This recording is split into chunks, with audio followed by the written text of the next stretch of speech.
अस्सलाम वालेकुम। Lecture I think bar bar disconnect हो रहा है। ये थर्ड टाइम या सेकंड टाइम मैं रिकॉर्ड कर रही हूँ क्योंकि आई थिंक पुअर कनेक्शन है रात के वक्त। मैंने इससे पहले लेक्चर कभी रिकॉर्ड नहीं किया है, तो आई होप कि आपको डिफरेंट छोटे छोटे पार्ट्स में लेक्चर मिलेगा या आपको समझ में आ जाएगा। तो अभी तक हमने डिस्कस किया था कि अगर सिंगल पॉइंट एस्टिमेशन है तो उसके अंदर आप कह रहे हैं कि सैंपल का मीन पॉपुलेशन को रिप्रेजेंट कर रहा है, तो उसमें जो एरर आएगा वो एरर कैलकुलेट कर सकते हैं हम z alpha upon 2 sigma upon square root n for a particular confidence interval. हर चीज में कॉन्फिडेंस इंटरवल बहुत इंपॉर्टेंट है क्योंकि ये z की जो वैल्यू आ रही है ना ये किसी कॉन्फिडेंस इंटरवल के लिए आ रही है। तो हम 95% कॉन्फिडेंस के साथ कह सकते हैं कि एरर जो होगा वो इस रेंज में होगा। हम 98% कॉन्फिडेंस के साथ कह सकते हैं। तो ये जो कॉन्फिडेंस इंटरवल दिया जाएगा इसी के लिए आप एरर कैलकुलेट करेंगे। बट माइंड इट, ये जितनी एरर एस्टिमेशन हो रही है ये सारी की सारी लार्ज सैंपल्स के लिए हो रही है क्योंकि ये जो रेंज निकली हुई है ना ये लार्ज सैंपल्स के लिए ट्रू है। लार्ज सैंपल्स के लिए ही मीन में पॉपुलेशन और सैंपल के मीन में फर्क छोटा होता है क्योंकि लार्ज सैंपल जनरली पॉपुलेशन को रिप्रेजेंट कर रहा होता है। तो सैंपल का जो मीन होता है वो भी पॉपुलेशन से ज्यादा, पॉपुलेशन के मीन से ज्यादा ज्यादा दूर नहीं होता डिस्टेंस वाइज, और डिफरेंस कम होता है। इसीलिए एरर किससे एस्टिमेट कर लेते हैं हम? एरर एस्टिमेट कर लेते हैं इसी इंटरवल की रेंज से जो हमने पहले कैलकुलेट की हुई है। ठीक है, इसी फॉर द लार्ज सैंपल्स, ये सब एक कंटिन्यूटी में चल रहे हैं, सारे लार्ज सैंपल्स की हम थ्योरम्स पढ़ रहे हैं।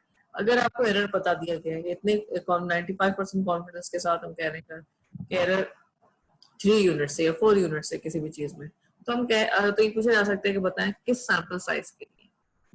तो अगर आपको एरर पता है कितने यूनिट्स का डिफरेंस है पॉपुलेशन और सैंपल में के मीन में, और मैं आपसे कहूँ कि भाई ये एरर मीन के लिए ही है, माइंड इट, ये जो भी चीज है ना ये कोई स्टैंडर्ड डिवीजन या वेरिएंस नहीं हो सकता। मीन के लिए जितना कुछ हमने किया ये सब मीन से रिलेटेड है, पॉपुलेशन के मीन से रिलेटेड। अगर आपको पता चल गया कि सैंपल और पॉपुलेशन के मीन के दरमियान में एरर 2.3 है, 2 यूनिट्स है, 4 यूनिट्स है, और आपको स्टैंडर्ड डेविएशन भी पता है, z alpha upon 2 भी पता है, z alpha upon 2 कहाँ से आएगा? इस कॉन्फिडेंस इंटरवल से आएगा।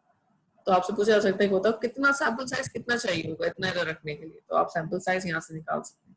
एक्चुअली फॉर्मूला यही है ऊपर वाला, e is equal to this much, उसमें दोनों साइड्स की हमने स्क्वायरिंग की है तो यहाँ से स्क्वायर रूट खत्म हो गया है, से बाकी सब चीजों पे स्क्वायर आ गए। तो ये ऊपर वाले थ्योरम से एक्चुअली हमने नंबर ऑफ सैंपल्स भी निकाल दी। सो ये जितनी चीज हमने पढ़ी, interval estimation, error in single point, और साथ में साइज ऑफ सैंपल साइज कैसे निकालते हैं अगर आपको एरर पता हो, ये सब चीजें हमने लार्ज सैंपल साइज की n is greater than equal to 30 के लिए।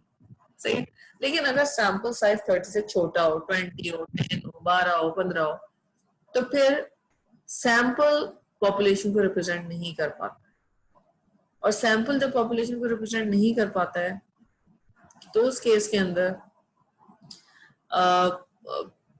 सैंपल को जब हम बना रहे होते हैं, इसको प्लॉट कर रहे होते हैं, तो वो नॉर्मल डिस्ट्रीब्यूटेड लगता है, नॉर्मल डिस्ट्रीब्यूटेड होता भी है, लेकिन उसके टेल्स हैवी होते हैं। मींस के जो टेल्स पे कौन सा डेटा आता है, टेल्स पे एक्सट्रीम डेटा आता है, हाई डेटा आता है, हाई वैल्यूज आती है, लो वैल्यूज।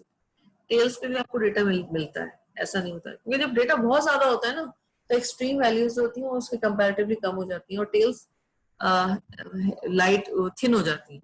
लेकिन जब सैंपल छोटा हो तो टेल्स हैवी हो जाती हैं, टेल पे भी डेटा आ जाता है, टेल पे भी डेटा आपको नजर आता है, ये बड़ी वैल्यूज होती है। फॉर स्मॉल सैंपल साइज जो कि 30 से बिलो है, जेड डिस्ट्रीब्यूशन इस्तेमाल नहीं होती, नॉर्मल डिस्ट्रीब्यूशन इस्तेमाल नहीं होती है, टी डिस्ट्रीब्यूशन इस्तेमाल होती है। तो ये आपके सामने जो बनी हुई है टी डिस्ट्रीब्यूशन है, इसमें हम टी जेड की जगह टी वेरिएबल कैलकुलेट करेंगे, जेड अल्फा अपॉन 2 की जगह टी अल्फा अपॉन 2 कैलकुलेट करेंगे। So T distribution is again a voluntary distribution, normal distribution ही है लेकिन with heavy tails, और heavy tails कब होती है जब small size sample size छोटा हो। तो T distribution में एक चीज important होती है, degree of freedom।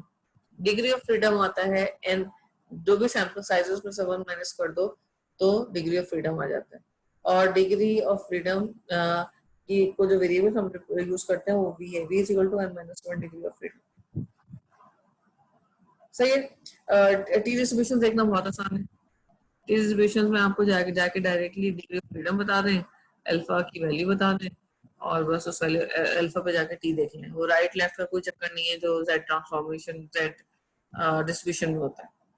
तो जो जो इंटरवल एस्टिमेशन हमने लार्ज साइज सैंपल साइज के लिए की थी, वही इंटरवल एस्टिमेशन हम स्मॉल सैंपल साइज के लिए करेंगे, लेकिन z की जगह क्या आ जाएगा, t आ जाएगा, सिग्मा की जगह क्या आ जाएगा, s, क्योंकि स्मॉल सैंपल साइज के अंदर इसमें होता है ना, सैंपल रिप्रेजेंट नहीं करता पॉपुलेशन को। तो अगर पॉपुलेशन ऐसी है, बिल्कुल स्टीप है, तो सैंपल हो सकता है थोड़ा बड़ा। तो सैंपल जब शेप्स डिफरेंट हो जाते हैं तो स्टैंडर्ड डेविएशन दोनों की सेम रहती है। स्टैंडर्ड डेविएशन तो बताती ही सैंपल शेप है ऑफ द डिस्ट्रीब्यूशन। तो इसलिए आपको सिग्मा की जगह क्या डालना पड़ेगा, s, और s क्या होगा, standard deviation of the sample. Now sample का स्टैंडर्ड डेविएशन डालना पड़ेगा। कॉन्फिडेंस इंटरवल वही रहेगा जो कि जिस तरह से हम निकालते हैं। तो यहाँ पे z की जगह अल्फा अपॉन 2 आ गया, plus alpha minus alpha upon 2 आ गया, टी डिस्ट्रीब्यूशंस आ गई हैं, उसमें डिग्री ऑफ फ्रीडम इंपॉर्टेंट है, मैं बता चुकी हूँ। और सिग्मा की जगह ऐसा आ गया, यानी पॉपुलेशन का, तो आपको पॉपुलेशन और सैंपल की डेविएशन सेम नहीं है, बल्कि आपको यहाँ पे सैंपल की ही स्टैंडर्ड डेविएशन डालनी पड़ेगी। तो इससे आपको कॉन्फिडेंस, इससे आपकी इंटरवल एस्टिमेशन हो जाएगी। तो ये सेकंड फॉर्मूला है इंटरवल एस्टिमेशन का। एक तो फॉर्मूला था लार्ज सैंपल के लिए, स्मॉल सैंपल साइज के लिए, टी डिस्ट्रीब्यूशन स्मॉल होती है, और टी डिस्ट्रीब्यूशन में स्मॉल डेटा साइज होता है और डिग्री ऑफ फ्रीडम ये होती है। तो मैं लास्ट में आपको बता देती हूँ कि डिग्री ऑफ फ्रीडम आप एक्चुअली देखते कैसे हो। Sorry, T T alpha upon 2 देखोगे कैसे। लेट्स से अल्फा अपॉन 2 की वैल्यू है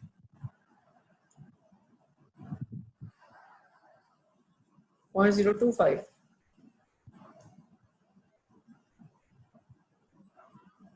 और n है 14, तो डिग्री ऑफ फ्रीडम कितना हो जाएगा, 13, 14 माइनस 1 13। और अल्फा अपॉन 2, अल्फा अपॉन 2 कैसे कैलकुलेट किया, पहले कॉन्फिडेंस इंटरवल निकाला और 95 से इक्वेट कर दिया, जितना भी परसेंट है उससे अल्फा निकलेगा, अल्फा से अल्फा बाय 2 निकलेगा। अब अल्फा बाय 2 0.025 है और डिग्री ऑफ फ्रीडम 14 है। तो लेट्स सी कि हम टेबल में टी अल्फा अपॉन 2 कैसे देखेंगे।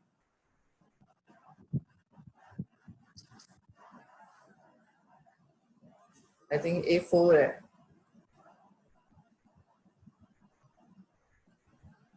हाँ A4 है, ठीक है। तो देखिए डिग्री ऑफ फ्रीडम है बी। अब हमारे पास v जो था वो 13 था, क्योंकि v n माइनस 1 हो तो 14 से हमने 13 निकाल लिया। और अल्फा अपॉन 2 कितना, 0.025, यहाँ पे अल्फा दिया हुआ है। तो जो आपके लिए अल्फा अपॉन 2 है, इन्होंने उसके लिए नोटेशन अल्फा इस्तेमाल की हुई है। कैसे पता है कि उन्होंने नोटेशन अल्फा अपॉन वो इस्तेमाल की हुई है, अल्फा इस्तेमाल की हुई है, हमने तो अल्फा बाय 2 की हुई है, इन्होंने अल्फा क्यों की हुई है,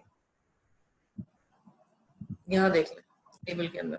टेबल के शुरू में उन्होंने देखें शेप बनाया हुआ है, इस शेप के अंदर वही कह रहे हैं कि जो शेडेड एरिया है जिसके लिए तुम निकालना चाह रहे हो डिस्ट्रीब्यूशन, उसको अल्फा अल्फा, उन्होंने इसको अल्फा अज्यूम किया। हमारा अल्फा बाय 2 अगर 0.025 है तो इनके टेबल में वो अल्फा है, सही है, क्योंकि हम भी इसी शेडेड एरिया को अल्फा बाय 2 कह रहे हैं, वो भी इसी शेडेड एरिया को अल्फा कह रहे हैं।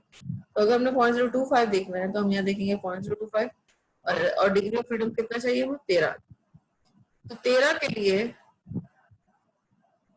0.025 बेसिकली टी अल्फा अपॉन 2 कितना निकल आया, 2.160। तो टी अल्फा बाय 2 डायरेक्टली 2.160 निकल आएगा। इससे आप रेंज बना लोगे,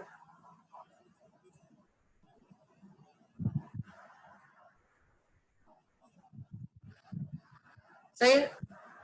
सो आई होप आपको एस्टिमेशन आ गई है स्मॉल साइज की, टी टी डिस्ट्रीब्यूशन से निकलेगी। टी डिस्ट्रीब्यूशन को यूज करने का मैंने तरीका बता दिया आपको, टी डिस्ट्रीब्यूशन का टेबल यूज करने का सॉरी तरीका बता दिया। टी डिस्ट्रीब्यूशन होती क्या है दोनों, और जेड डिस्ट्रीब्यूशन और टी डिस्ट्रीब्यूशन में क्या फर्क है। They both are normal distributions, लेकिन इसके टेल्स हैवी होते हैं, ये स्मॉल सैंपल साइज के लिए होती है, और डिग्री ऑफ फ्रीडम इसमें देखा जाता है। सो आई होप ये लेक्चर्स आपको सही लगे होंगे।